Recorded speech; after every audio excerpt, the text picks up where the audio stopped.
Good morning. Welcome to our morning meditations. I'm the Reverend Dr. William L. Johnson III. I'm a chaplain here at Christian Hospital Northeast in St. Louis, Missouri. It is always a joy to be able to share these messages with you as I share each week.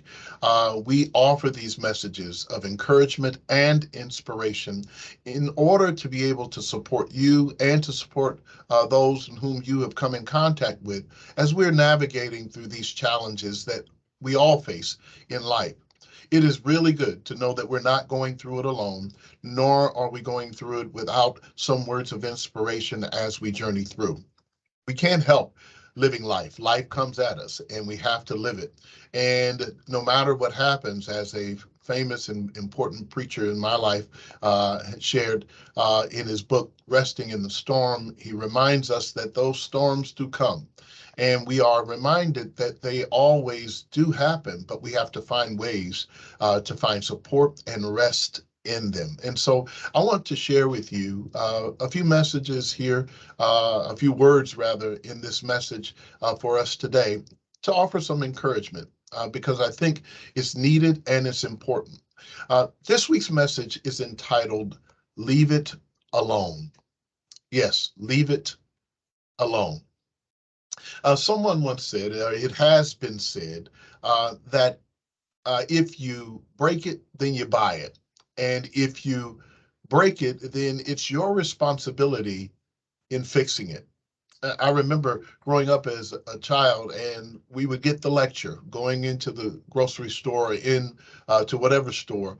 Don't put your hands on anything. Don't touch anything. And sure enough, as soon as we got in, we couldn't help to put our hands on things and pull things around and play with the things that were in the store.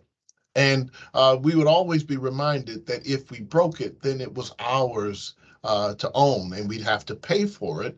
And it was ours to fix. Well, many of us in our lives have been going through the motions of probably buying things that we really didn't break. And also discovering we've been trying to fix things that maybe we broke, but we didn't mean to break.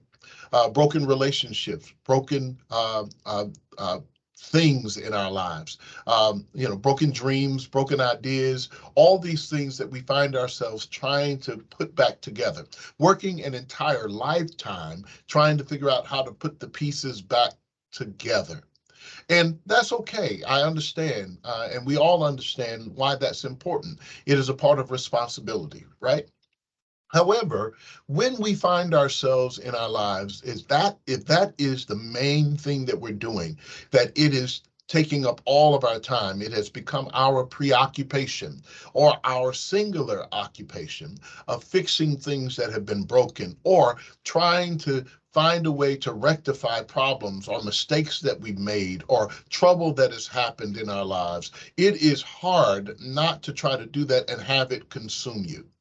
The message today is one that seems out of place, but sometimes when you are trying to fix what can't not be fixed, and you're trying to erase or rewrite history, and to try to correct that in which you've tried to get over or get by in a personal matter, it is hard not to find yourself slipping into the vortex of failure or feeling as if is exhausted and you don't really know what to do in your life.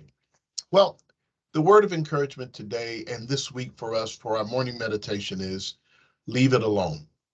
And I heard something the other day. It takes extraordinary faith to leave things alone. It takes extraordinary courage to not get in there and try to figure out how to impose your will on something. Even when people have mistreated you or have misjudged you, or you've been looked over, or people have not regarded your feelings in a circumstance or a matter, sometimes we feel it is our responsibility to give it to them, to make sure they know that they've done us wrong, or to try to rectify the situation and to kind of pull ourselves up and fight for our own identity and what it is that matters. And all those things may be true. But there are some moments in the timing of life in which it's probably more important to leave it alone than to actually fix it. Some things don't need our hands. Some things don't need our words or our language or our mouths put on it. Some things don't need us to actually force it in to make it happen.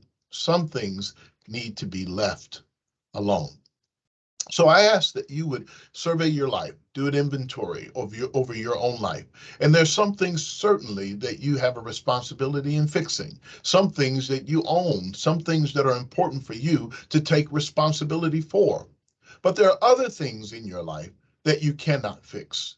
You cannot fix and make a person love you. You cannot fix the way your children are going to make decisions one way or the other. You cannot always fix how to hold together a marriage or a relationship. You cannot always fix whether you get the promotion on your job or get the pay that you deserve, or you cannot always fix what's happening in our society around us and random violence or things that are happening and family members getting sick. And we worry ourselves into a tizzy because we're trying to fix what cannot be fixed. Not in this moment. But if you leave it alone, a couple of things may happen. One, you might discover that thing learns how to fix itself. Yeah, some things correct themselves.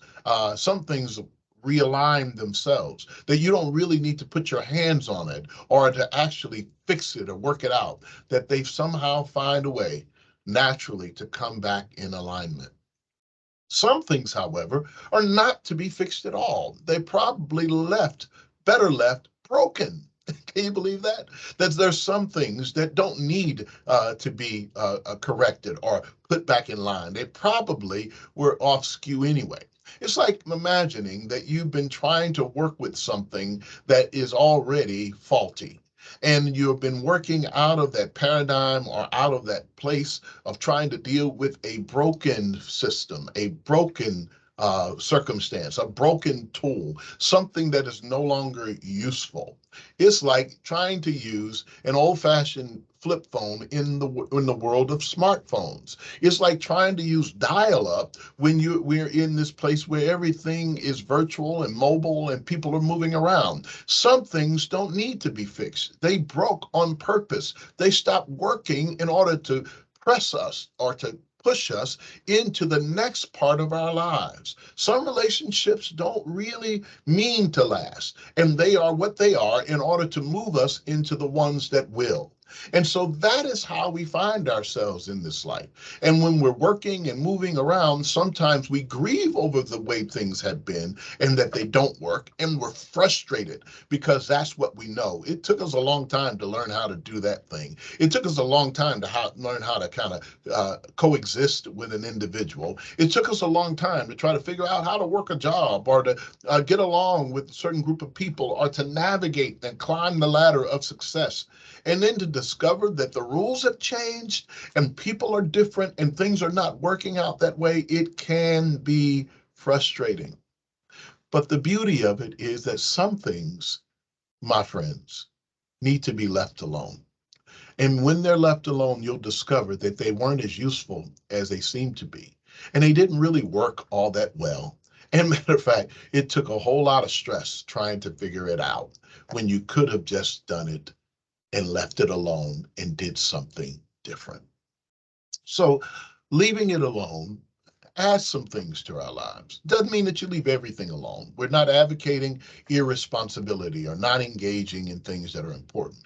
What I am saying is that there's some things that are better left alone. You'll have better peace of mind and better thought process when you no longer spend your nights and evenings and days and afternoons worrying about what you cannot fix.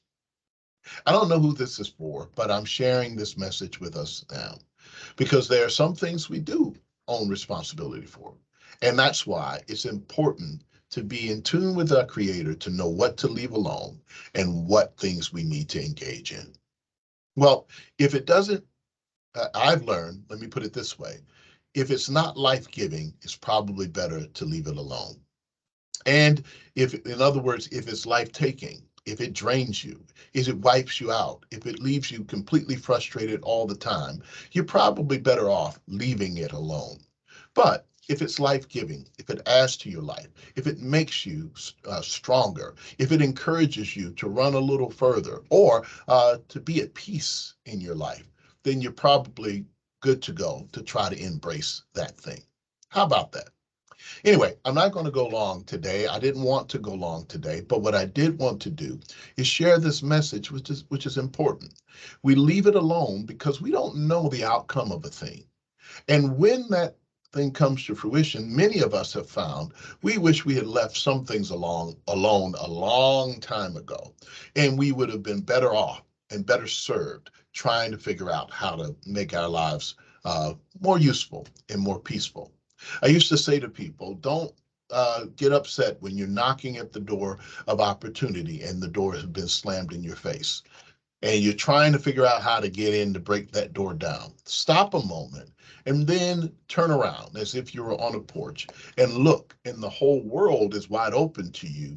And just because that door is closed, many other doors are wide open. And so you'll discover that that's the way your creator has prepared life for you. Nothing is off limits. There's no shortage. Don't worry. You'll discover that the things you might want or things you think you need need to be left alone. But the things that will be most beneficial for you, those things will be always be there and the opportunities will come. The frame of mind that you may not know the outcome of a thing, and so let it run its course. And if you leave it alone, some battles you'll discover you don't have to fight. And some enemies are not enemies at all. And some challenges resolve themselves. And guess what? Sometimes in your heart, you'll discover that the change that needs to happen may not be out there, but the change that is happening might really be in you. And when you discover that trying to work it out there really is a matter of finding peace here, then you'll be a different person and you'll see things differently. Well, I don't know if this message helps, but I do want you to know that I am glad to be able to offer these messages of inspiration and encouragement. And here's why. Because you are loved, you are appreciated, and yes, you're irreplaceable. Thanks for tuning in. Thanks for giving me a few moments of your day to share these words of encouragement. We hope that they are words of encouragement to inspire you along the way. Have a great day and have a great week.